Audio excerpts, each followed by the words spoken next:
Mendan so'ragan qarzingiz hukmdorim. 800 lira. Ha, hukmdorim. Alloh sizdan rozi bo'lsin. Qarzimni tez orada qaytaraman. Ismoil Haqqi bey, hukmdorimizning 800 lira kabi mablag'ga ehtiyojlari borligini bilmayman. Lekin sizdan pul qarz oldilar. Tushuna olmadim. Hukmdorimiz bir hadisi sharifni eshitganlar. Abdulloh ibn Ja'far radhiyallohu anhu dan rivoyat qilinadi.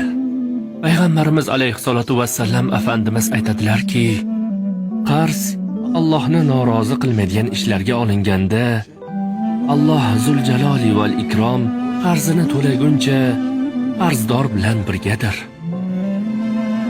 Abdulloh ibn Ja'far xarajat vakiliga aytibdiki, bor, men uchun qarz ol. Rasulullohdan bu hadisni eshitganimdan keyin Alloh bilan birga bo'lgan bir kecha o'tkazmasdan xushlanmayman. Hukmdorimiz bu hadisi sharifga binoan ora-ora mendan qarz oladilar. Payg'ambarimizning hayot o'lchovlarini o'zlariga mezon qilgan bir podshohimiz bo'lgani uchun qancha shukr qilsak shuncha oz. Ismoil Haqqi bey, Alhamdulillah. Allohim hukmdorimizning umriga umr qo'shsin inshaalloh. Amin. Amin posham.